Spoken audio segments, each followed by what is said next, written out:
but the war is also the reason why Russian economy will collapse eventually. Russian national currency ruble is very weak, and so the inflation is soaring as well. One of the biggest producers of oil cannot export oil anymore. Any sort of war, it's the war of the economy, right? I mean, it's a return on the investment. Probably have heard about these huge ammunition depots that exploded in Russia. So Russia lost billions and billions of dollars. Basically, Russian people are fed up with the propaganda. There will be somebody like Prigozhin, or somebody basically that has enough power in Russia, will be fed up with this regime, and regime will make many mistakes, cause economic collapse to Russia, which will happen, inevitably will happen. I mean, to what extent, that's the question, but this will happen, and people will get upset, and so there will be some sort of protests that Russians will experience. Now, it will be not big ones, but there will still be a constant tension, and so it's possible that under those circumstances Putin will somehow magically be either asked to leave by his inner circle, or just another window, or whatever it is. How the Russian executives usually end up dying from a heart attack or some kind of unexplained circumstances. This is something we talked about in the podcast too, but everyone who's just liking and sharing these videos, that helps us out a lot just to get the message out to more people. So again, a quick request to just take a quick second and hit the like button down below. And thank you so much. Welcome everyone. Today we have Roman Sarameta, professor of economics at Case Western Reserve University, who has been in Ukraine for past 2 years and has been helping deliver humanitarian aid to everyone affected by Putin's senseless war. Thank you so much for joining us. Well, thank you so much for having me. Perfect. So yeah, since you cover economy, we want to get straight into it. Just recently, the Russian chief of central bank said that the lost resources of Russian economy has been almost exhausted. I'm guessing that's something Putin's not happy with. So maybe you can share your thoughts on the Russian economy a little bit. Yeah, so there are two worlds when it comes to the Russian economy. One that is being pushed by the propaganda, and the one which is the real economy. And the thing is that sometimes it's very difficult to distinguish between the two, because we don't have reliable data. It's not like, we get constant real update from Federal Reserve in the US or, other countries. Russia, a lot of stuff is just not there. They say one thing and reality is very different. And so if you look just at the main kind of key indicators, what you see right now is that the Russian national currency ruble is very weak, and we might talk about this a little bit later. The government has pumped enormous sums of money to support the war effort, and so the inflation is soaring as well. That's another piece to the puzzle. And so there is an increase in the interest rates that doesn't seem to be go anywhere down, but on the contrary, go up. Like, in the US right now, we have Federal Reserve cutting the interest rate. In the US, it's actually going up. There is drawing down on the national wealth fund. So basically a reserve that Russia has had, but a big part of that reserve has been frozen, the $300 billion plus, and the actual reserves that they have on hand have been cut more than by half. They are borrowing a lot. They are raising the revenue, tax revenue. The government deficit is at a historical high level. So, I mean, these are the key indicators pointing out that really Russia is not doing well at all. And in fact, if it was not for war, I will say that Russian economy would collapse by now. It's kind of for Russia, it is a closed cycle, because the war is the only thing that keeps Russian economy still going. But the war is also the reason why Russian economy will collapse eventually. So that's where we at right now. That makes sense. Yeah. And as you mentioned about the interest rate, actually, I think just a few days ago, they raised the interest rate to 19%, which I guess for Western audiences, that's like an unbelievable amount to have rates that high. And inflation is 9%. So, what kind of pressure is that putting on the Russian citizens, and is that resulting in more pressure in like Russian officials who are like, they see the citizens Yeah. suffering?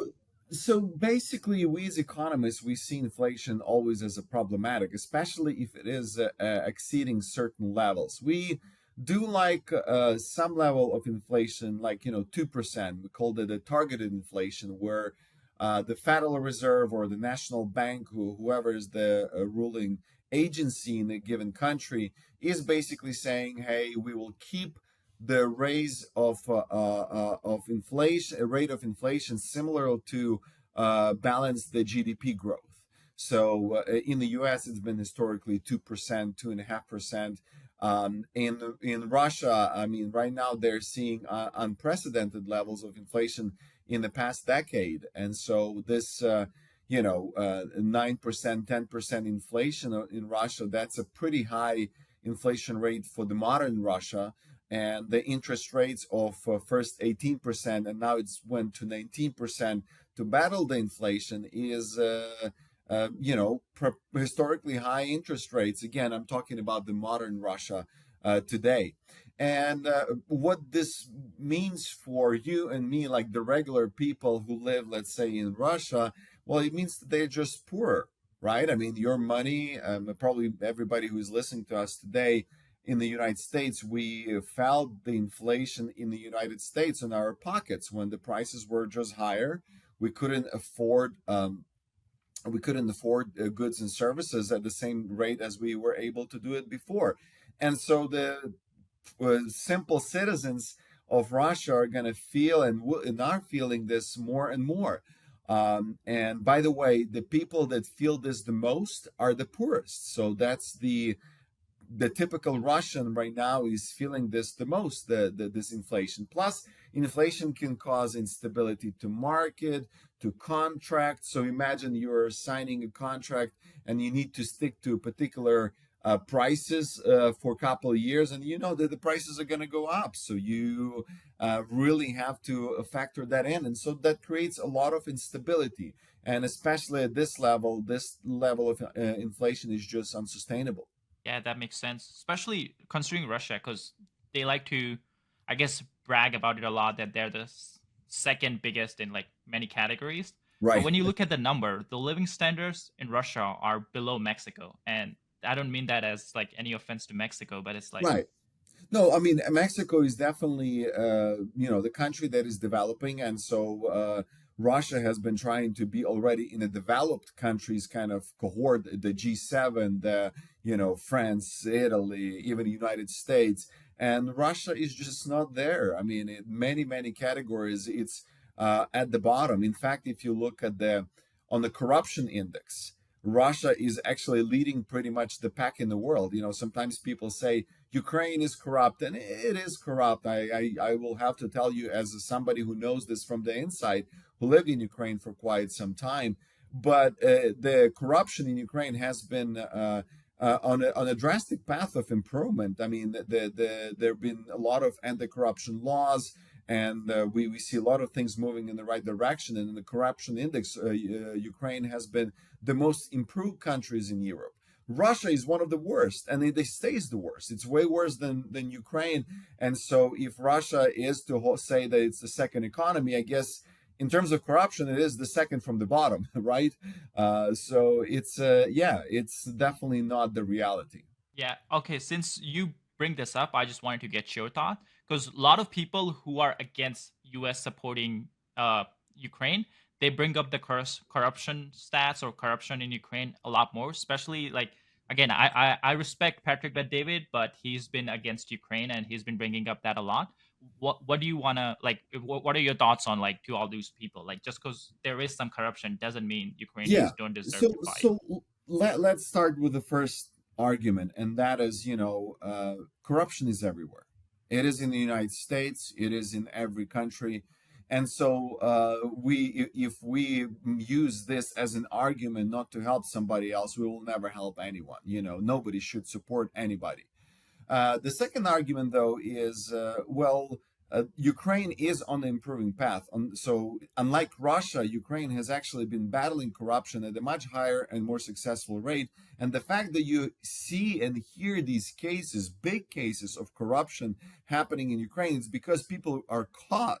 They're being prosecuted. That's a good thing. Imagine, like, a chief judge of Ukrainian judicial system is put in prison or on arrest because of the corruption. That means that system is working to stop these gruesome cases. And then the biggest argument is that, look, when it comes specifically to the United States, we are not giving money to Ukraine per se. We are giving them weapons. Like, you cannot sell F-16.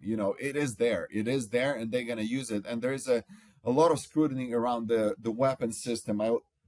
I personally witnessed that, and many congressmen, U.S. congressmen, both Republican and Democrat, would come and they would, look at how things are done. And I'll tell you more. There's way more scrutiny for the way Ukraine handles U.S. weapons than we ever had in Afghanistan or when we ever had in Iraq. So it's just not there. I mean, it's a part of the propaganda story that, oh, there are Nazis in Ukraine, oh, there's a corruption, all of these excuses, which, something that we have heard during the Nazi Germany, and why United States should not be helping Great Britain. It's the same narratives, the same scenario, and I mean, there's very little truth to it.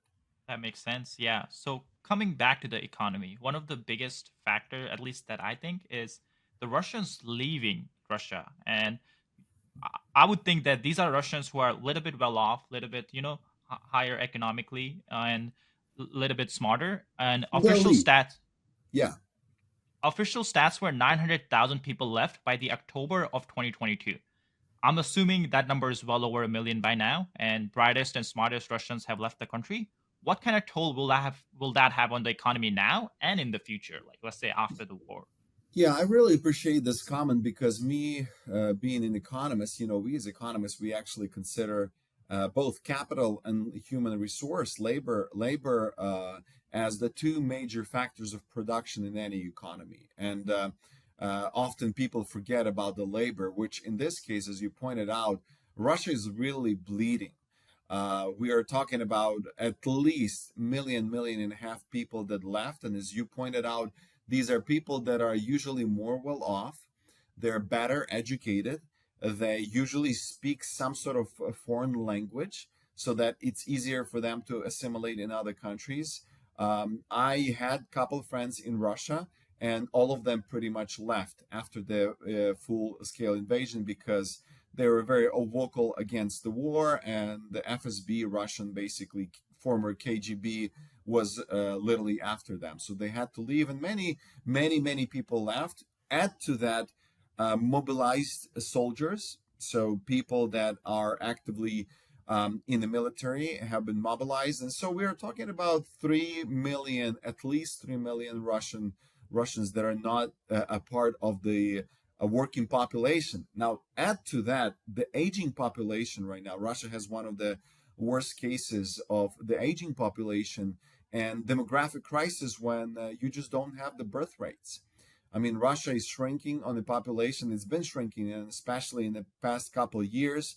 And so the impact will be felt long term, right? So the labor impact it's already being felt in many sectors, and especially in the sector of the civil economy, which is not a military economy. It's basically our daily goods and services that are used for the enjoyment of life. And that's something that Russia just cannot replace. And it's going to get only worse from here. It's not going to get better, even if the war stops. There's just, I think when the borders open up for the Russians to leave even more, I mean, they will leave. And nobody will want to come to Russia because it's not the kind of country you want to be at. So Russia really is at the impasse here, and this demographic crisis is going to be a huge problem. By the way, as a side note here, there's been a lot of basically talks at different levels at UN, and I've heard this I'm on the board of directors of the organization called Save Ukraine, which returns the kidnapped children from Russia. And the talks are basically that partly to battle this demographic crisis, Russia is kidnapping and assimilating Ukrainian children because this is one way to repopulate your population. And so, as gruesome as it sounds, but Russia is literally committing genocide and sort of almost forced to do it because their own population is leaving or dying out. That makes sense. And yeah, good point. Because a lot of people actually, I guess, audience too, and people I talk to, they know that Putin has an arrest warrant from the International Court of Justice, and first sitting president in the world, by the way, to have an arrest warrant. And that's not because of like all the attacks or anything. I think Right. that's specifically because he's kidnapping and deporting children illegally to Russia. That That's arrest right. warrant is just for that. And by the way, the number here, the official number that UN posts is like over 20,000, but these are registered cases. When you actually have an ID and you can, the unregistered can go all the way up to 500,000. That's just insane. Truly, truly sad. And Yeah, since you bring up the civil economy, and it seems like that economy seems to be shrinking every month, every year. Just 2 days ago, Russia published the defense budget, and it's set to be growing by 30%, and now it will make up 40% of the total budget. Like, how long can this defense economy, war economy continue? yeah. I mean, this is a really difficult question because Russia is pumping this money into the economy, the money that they, technically speaking, don't have, because as we've talked about, all of these kind of major sources of revenue to Russia have been depleted, and mostly Russia is financing economy by tax hikes, by or still the trade that is happening, sanctions. That's another question that we probably should cover at one point. That they're able to circumvent those sanctions, and so Russia is still able to, increase by 30%, which is basically like 40 additional billion of dollars added to the budget, and historically speaking, Russia can do that. We have seen this done in the Soviet Union time when a very significant budget of about even 10% of GDP was dedicated to war efforts. But I think that people will not accept this. And there has to be a break point that Russian people will just say, look, I mean, we are used to certain levels and standards of living, and it doesn't make sense that if we are quote unquote winning the war, which Russia should have been by now a long time ago, and this special military operation should have been done 2 years ago, and yet either Russia will have to admit that they're constantly lying to their population, or they will have to say, okay, well, we are gonna start taking care of you. And so, to answer your question, how much or how long can Russia uphold these increases in the military spending? I would say maybe another 2 years, because by that time, their Federal Reserve budget is going to be completely depleted, and they're just not going to have money to do that anymore. That makes sense. That kind of falls in line with, I think, a Ukrainian intelligence chief recently said that the Russia economy should stop by 2025 or at latest 2026. Yeah, it's tough to say like if it's gonna stop, but it's definitely that's when you're gonna see a huge cracks coming up and dissatisfaction in the population.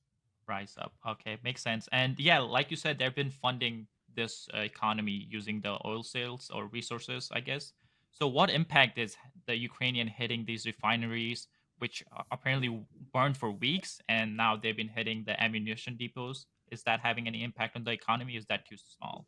Oh, absolutely, it has an impact. I mean, again, you hear two stories: one by the Russian propaganda, and one that is just simple reality. And here's the reality: Russia had to put embargo on some of their oil and oil products imagine one of the biggest producers of oil cannot export oil anymore or oil products, and it correlates perfectly when Ukraine started hitting oil refineries. And the truth is simply, that is really impacting them to the extent that they cannot export these things because they're using them for their own war consumption. And so it's just a reality for the Russian government that things are not going as planned, and these attacks are not going anywhere.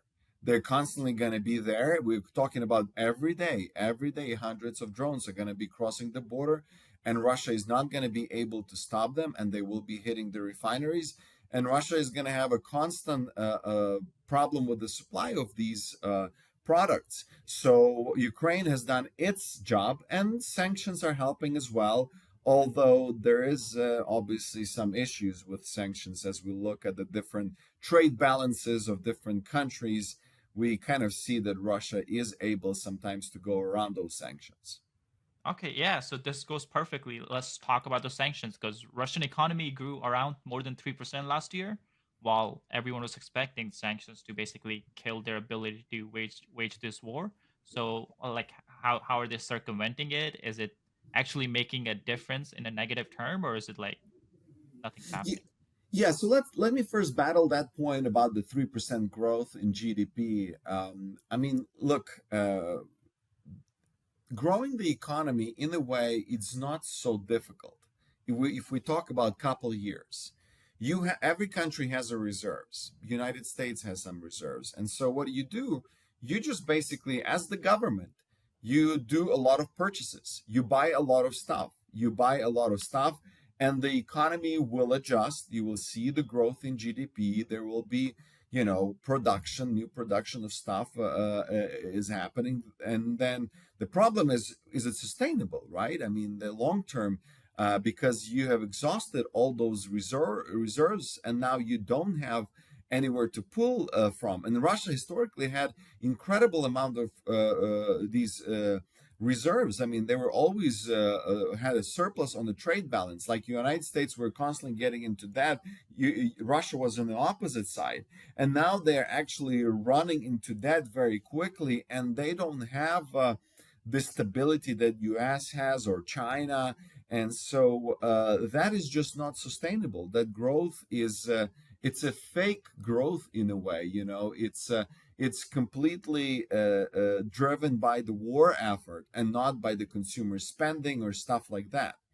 Now, that being said, in terms of the sanctions, um, so sanctions have been effective. Absolutely, they have. I mean, anybody who says otherwise is just never looked into the data, and the data is pretty straightforward. More than 1,000 Russian, more than 1,000 companies, Western companies, left Russia. They're not paying taxes. They're created a lot of job loss for Russia, and they took away the technology. That's the biggest part. But at the same time, in addition to that, we have a trade that has stopped between different countries. So Russia is not allowed. Pretty much, U.S. has forbidden to trade anything with Russia right now. A lot of European countries also pretty much embargo on most of the trades. There's individual European countries like Hungary and a couple others that once in a while will kind of make some transactions with Russia, but those are relatively small trades comparing to the trade balance that was before.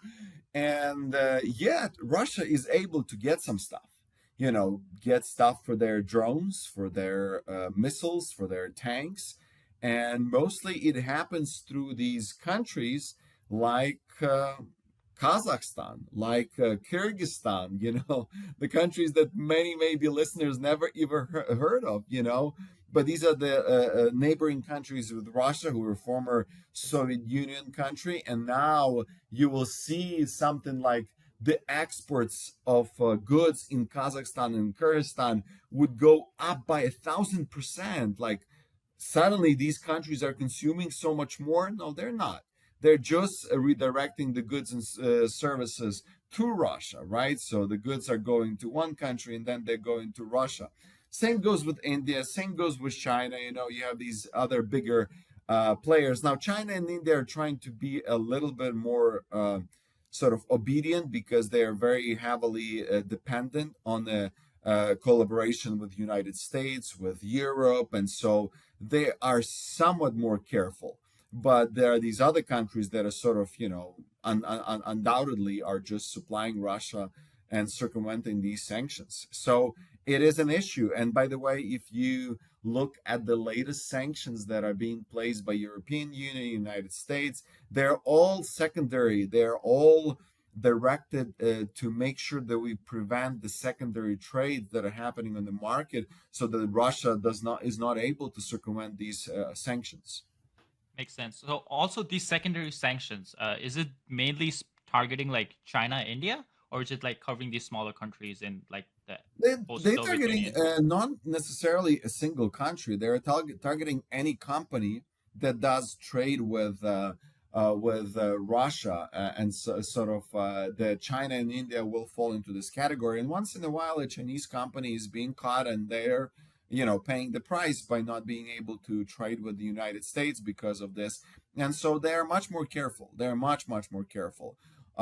But of course, there's still ways to circumvent. Turkey is another country, which is a part of NATO, Yeah, and they still are able to do some trades with Russia, and in a kind of very conspicuous way when you see the Russian tankers with oil coming in, and then suddenly something happens, and then suddenly the tanker is empty, and there's a lot of shady stuff that is happening.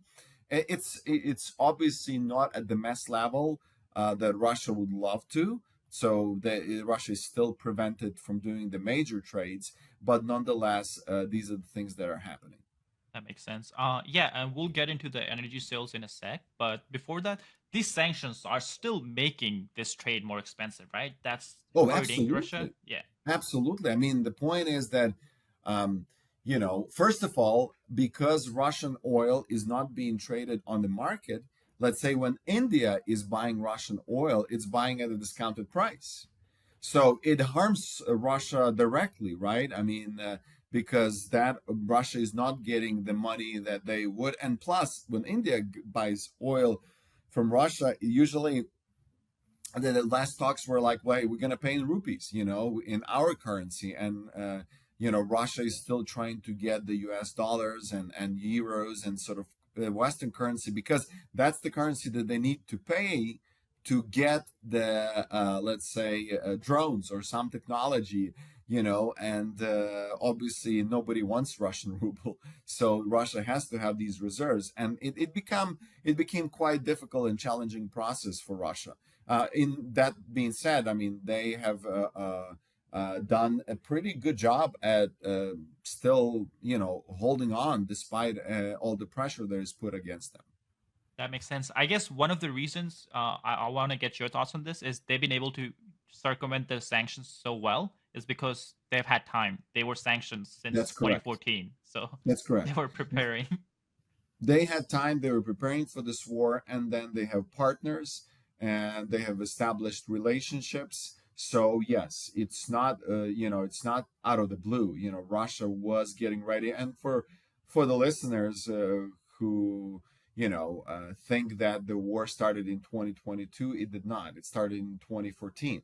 Russia has attacked Crimea, annexed Crimea, then it sent regular troops into Donbass and Luhansk, and held the separatists to sort of hold their ground. And so Russia has been preparing for this for at least 10 years.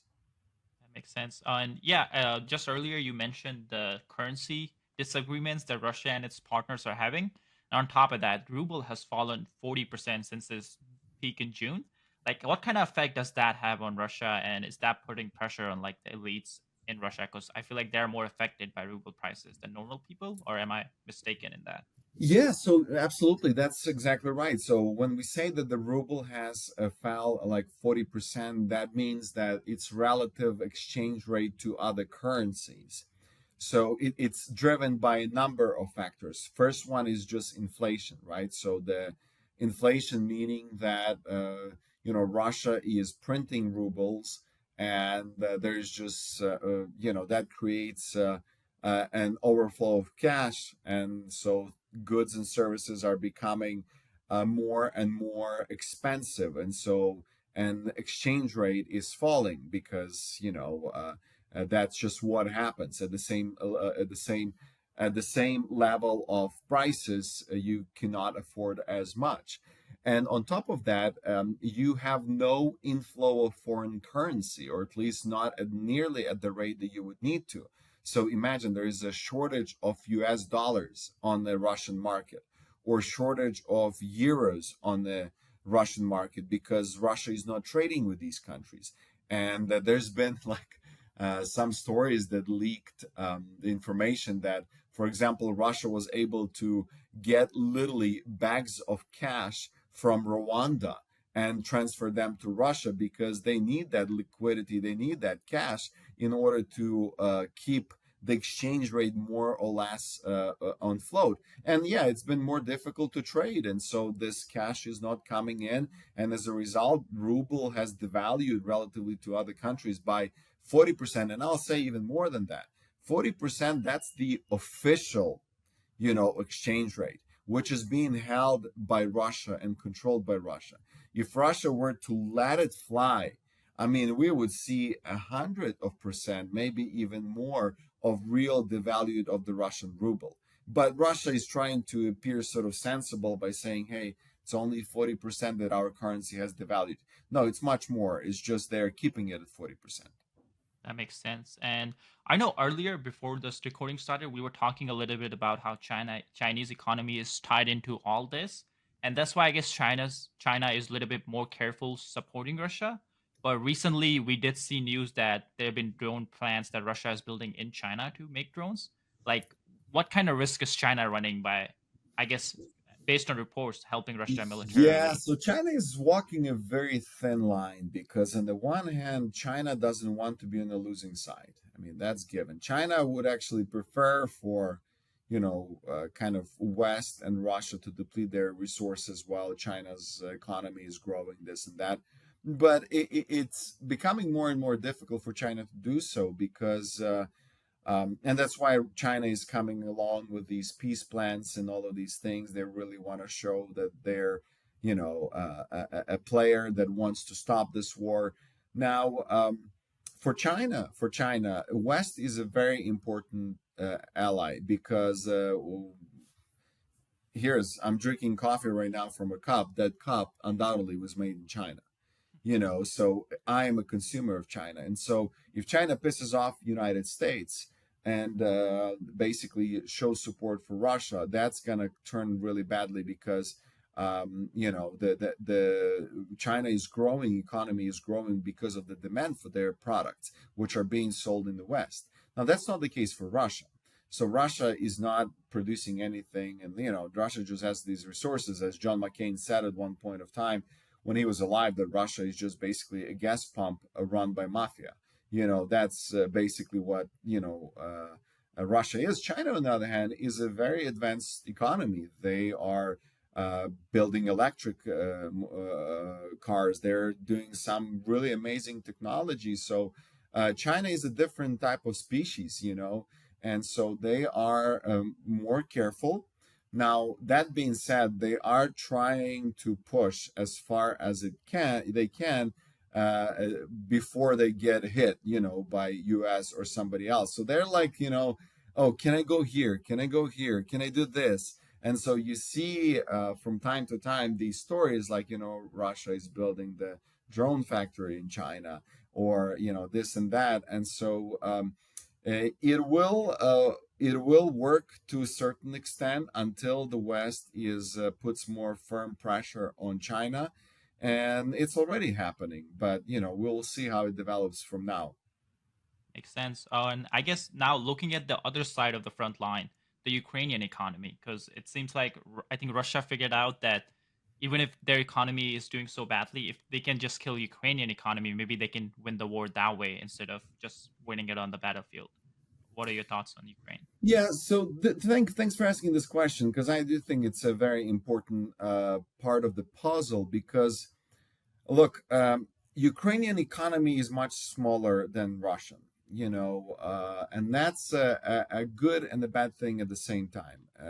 The bad thing is that it's Ukrainian economy cannot put a fight against Russia itself, but at the same time, if enough resources is given to Ukrainian by other countries, Ukrainian economy, it's much easier to sustain it and maintain it.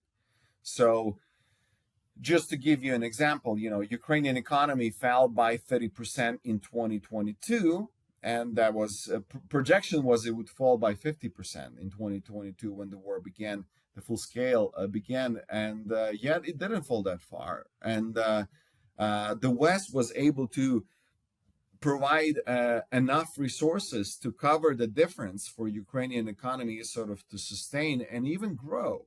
In fact, in 2023, the economy grew by 5%. Right now, in 2024, there's going to be another 4 or 5%. So the Ukrainian economy is slowly recovering. There is enough demand that is created for using partly the Western support and the billions of dollars that U.S. has given to Ukraine. These are the money that are used to keep economy afloat. And by the way, United States is mainly providing military support to Ukraine. The European Union and European countries are usually the ones who are actually helping Ukraine to cover the budget deficit, to pay for pensions and other things, whatever is needed to sustain the economy. There is IMF, there is World Bank, there is EBRD, there's these other institutions that are helping Ukraine. And so the economy is holding. In 2022, for example, inflation was 26%, and then in 2023, inflation was only 5%. So while inflation is kind of very significant in Russia, in Ukraine is able to sustain, sort of small growth and relatively stable inflation and prices because it's a smaller economy, and the world has been gracious enough to help and to Ukraine and to stand against Russia. So it is holding. It is holding, and Russia is not being able to put a dent as they wanted into the Ukrainian economy. That makes sense. And this is just like, I guess, personal curiosity, because I would keep seeing this reports that Russia keeps targeting civilian infrastructure, which to me personally wouldn't make sense. Like, why are they not just using their limited ammunition on military stuff? Is that like a strategy to kill the economy? Is that Yeah, so basically, any sort of war, it's the war of the economy, right? I mean, it's a return on the investment. So, for example, if Ukrainians send recently, you probably have heard about these huge ammunition depots that exploded in Russia. So Russia lost billions and billions of dollars, basically in the past, week, and the reason it came was because basically um, uh, Ukraine sent drones worth of $10,000 or 20,000 or $100,000, and they destroyed billions of dollars worth of ammunition. So that's the kind of return on investment we're talking about now. When Russia targets Ukraine, they, for example, targeted one of the major producers of electricity, a plant that would be considered worth about $1 billion. They sent some heavy rockets that cost tens of millions of dollars, but you spend tens of millions of dollars, and in return, you were able to destroy $1 billion. And Ukraine needs to renew that energy, and so the resources will be going into that instead of for military purposes. So that is one thing. It's an economy, right? As you pointed it out, rightfully so, it is an economic question. And the question is, where is the good return on investment? Now, the stupid investments, and something that Russia has been doing, is like hitting literally random civilian targets that don't have a significant strategic or economic value. For example, you send a military rocket into some sort of hospital or near a hospital, which, you just destroy lives, but you're not gaining anything on the economic front. and that is done to intimidate the population. It's a very simple tactic that is, done. It's a war crime. It's a horrific thing to do. And Russia usually does double tapping when they will send a rocket. Then you have police and firefighters and medical workers come on site, and then they send another rocket, and so you kill civilians, and you have more casualties, and the civilians and Ukrainian people get more fatigued, and they're like, well, forcing the government, stop this war at any cost. Well, it doesn't work. Really, it didn't work so far. The Ukrainian population and morale is very high. They're not willing to cede. And in fact, right now, Zelensky, the president of Ukraine, is sort of is captive of his own people. He cannot, even if the negotiations were, if somebody was pushing him to negotiate, he cannot, because people don't want to. Ukrainian people are the driving force for the even behavior of the president of Ukraine. And because they've lost so much, because Russia has been bombing them, and they got used to it. They got used to live in the middle of the war, in the middle of these horrific crimes. And they're like, well, no peace until you get out of this and pay for everything you have done. So it serves multiple purposes. And some of these purposes kind of make sense, as I said, and some of them just don't make sense. That makes sense. Well, I guess this could have an economy answer, but again, let's see the question. So basically, how you just mentioned, like when Ukrainian civilians get attacked, they rally behind their leader, they rally behind their country, and that's actually like a common thing we see, right? When it happened in World War II, Pearl Harbor was attacked. Like it didn't scare the Americans to run away from the fight; they actually pushed them into the fight.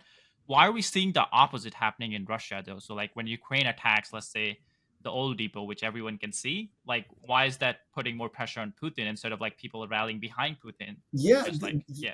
This is a great question, and this is something that I personally, if somebody were to ask me, hey, should Ukraine attack Kursk, right? I mean, I would say that's kind of not smart thing, because you're just going to rally people around Putin, and there will be more effort towards war and this and this. But I think that the reason is the reason why Ukraine did this. They had a really good intelligence information, and the information was that basically Russian people are fed up with the propaganda.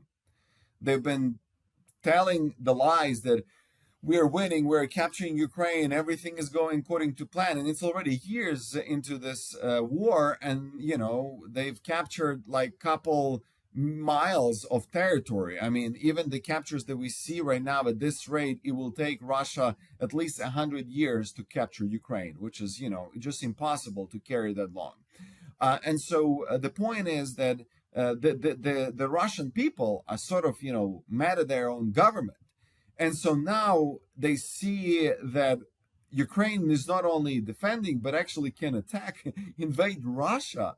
I mean, that goes completely contrary to the stories. And so the Russian people are just fed up. They stopped, and you could see the interviews. I've seen some of the interviews from Kursk when people were saying, what is going on?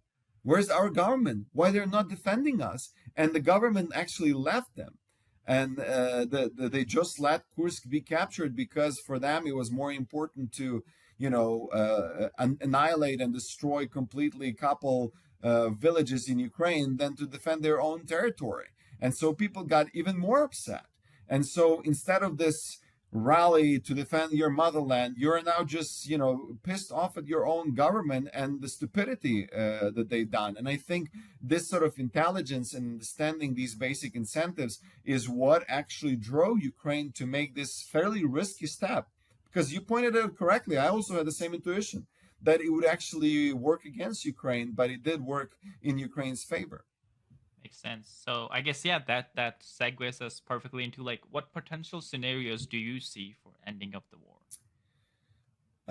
This is a tough one. This is probably the most difficult question, because there is a wishful thing that I have, and that is that Russia gets a complete defeat. They're drawn out of Ukraine. They pay all the reparations, and basically what happened to the Nazi Germany in the World War II, where it had a very kind of logical conclusion. The aggressor gets beat up and then pays for its aggression.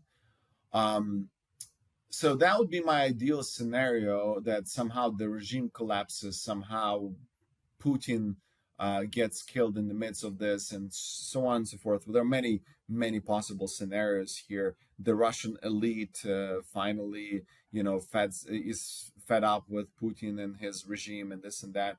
Now, the most likely scenario, though, is that there will be, one way or another, will be some sort of ceasefire at the specific level, or at the specific border, and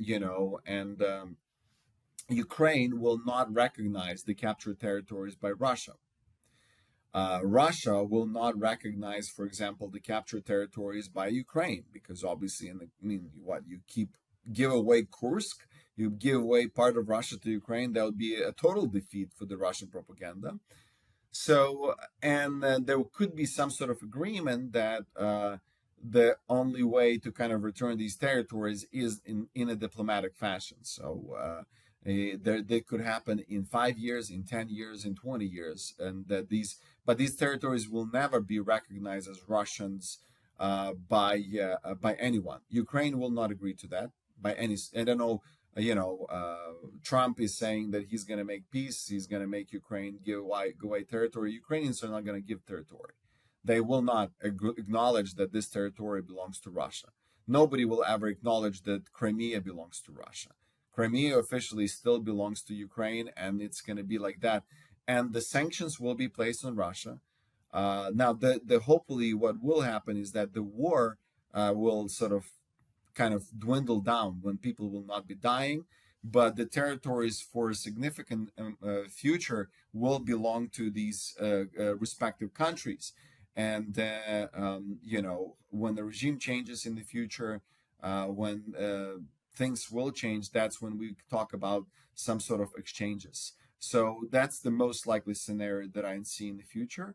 The vision for the future is some sort of ceasefire, and basically saying these territories, we don't acknowledge that they belong to Russia. We don't acknowledge that Russian territory belong to Ukraine. But hey, this is what we are keeping right now for the foreseeable future.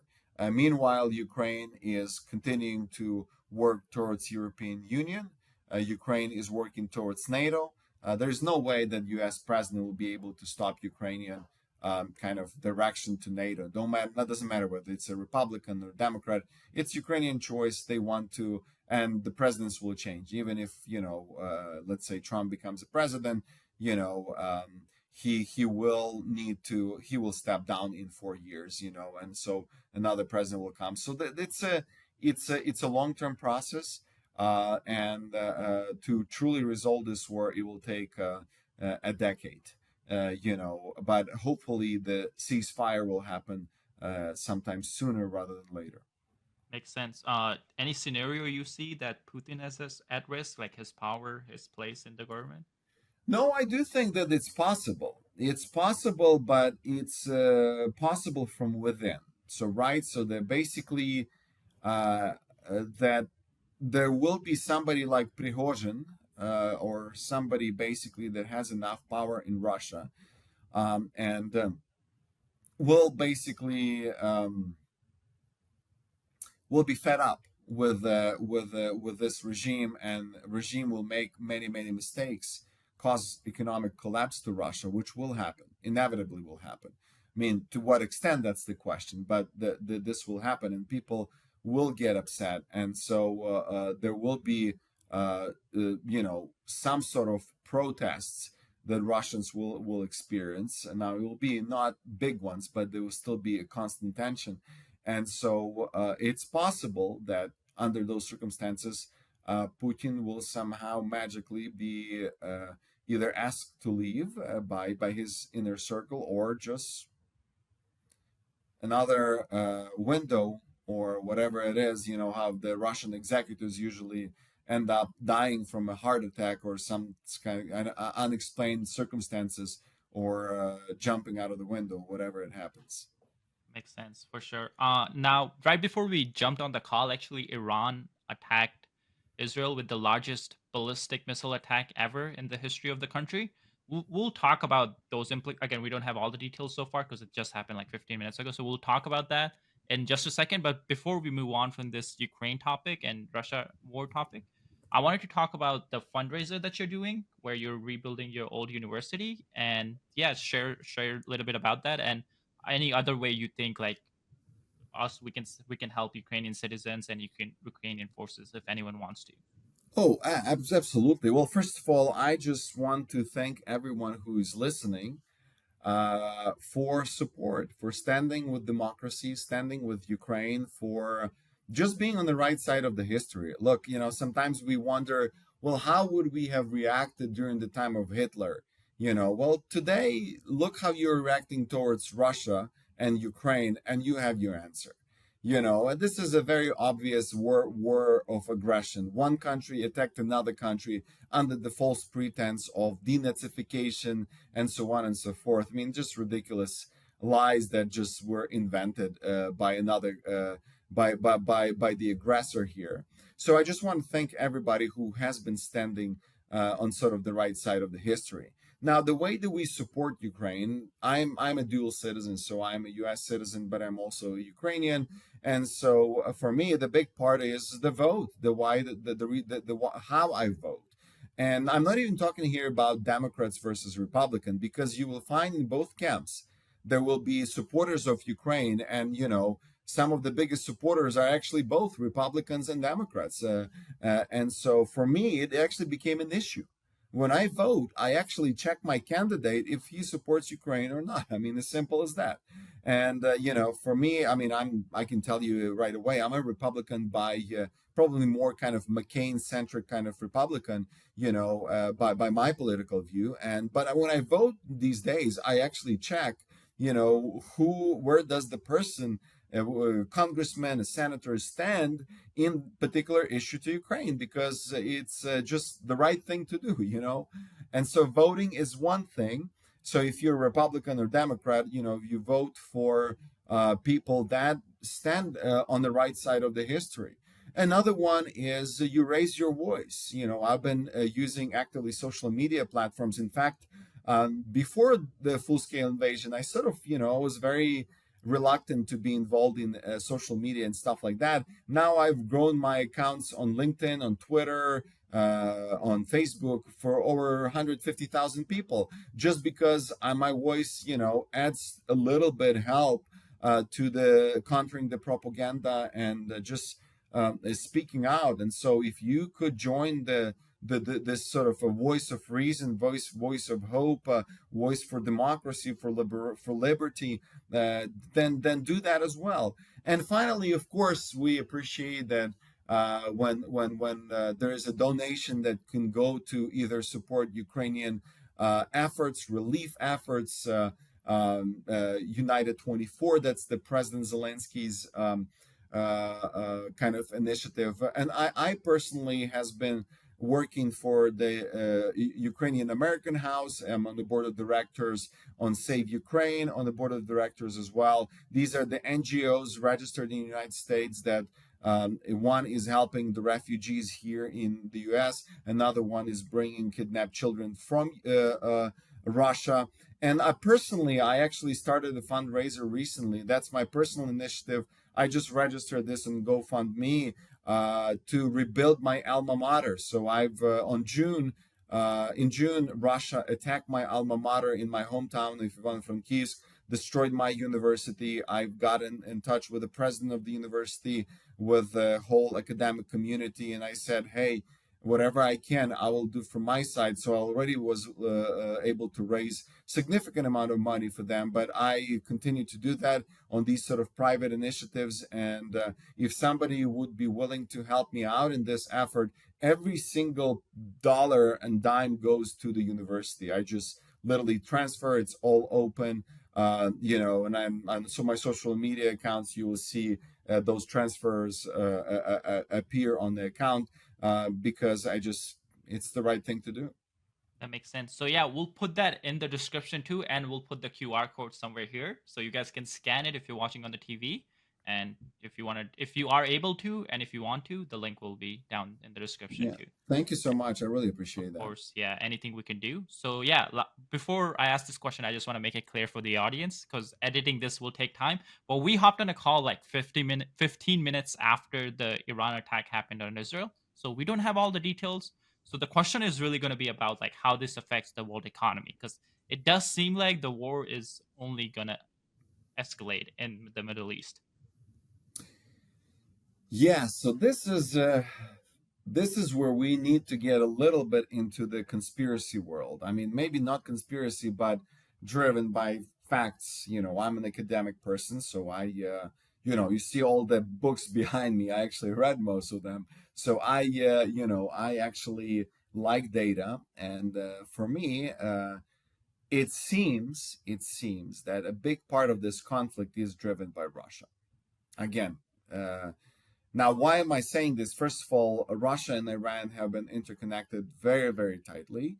Iran has provided Russia missiles to attack to attack Ukraine, and provided drones. One of the first drones, Shahed drones, were used as those are Iranian drones. This partnership has increased significantly in the past 3 years.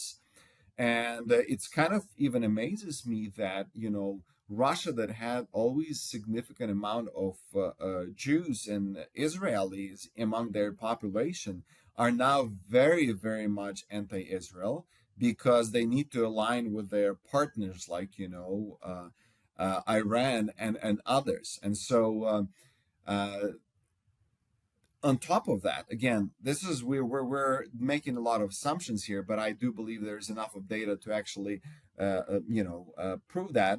uh, you see what happened to the oil prices today. They went up 5% just because of the intensifying war right now, and they are gonna go even more, given that we observe now escalation from the Iranian side. Because before that, Israel was moving into Lebanon, right? So we had this. Prior attack, and now we have Iran. So it's happening as we literally speak. So a lot of data is still going to come, but I still expect the oil price to go up, which benefits Russia. Right? It actually benefits Russia directly, these higher oil prices. Plus, it diverts resources from Ukraine to, let's say, Middle East, to Israel, and so as a result, Russia is directly benefiting in every single way from this. So they will do everything to make sure that this conflict isn't going. Makes sense. No, also there were reports that Russia is providing missiles to Iranian-backed groups in Yemen and stuff, just so they can cause more chaos. Because it's not just about resources; their attention goes away from Ukraine, Exactly. and that Exactly. helps Russia. And yeah, so that's all I had for today. Thank you we so much live for we live in joining a us. crazy world, right? I mean, Yeah, thinking about it, 5 years ago we thought that COVID was the worst thing that can happen during our lifetime, and here we go, we are today. And I'm kind of afraid to think even what's going to be in 2025 and 2026. yeah, it's crazy. And yeah, thank you so much. And for the audience, I'll link all your social medias down below on top of the fundraiser, and hope to have you again soon whenever you get a Yeah, and chance. thank you so much for being the voice. You guys are doing a tremendous job, and everybody who is joining, I'm signed up for you guys, and I would also encourage everybody to be a part of this. We it's not only about economics; it's also about business. It's about many, many trends. But I also appreciate that you guys are covering a very important topic that is very impacting our daily lives, and especially my life today.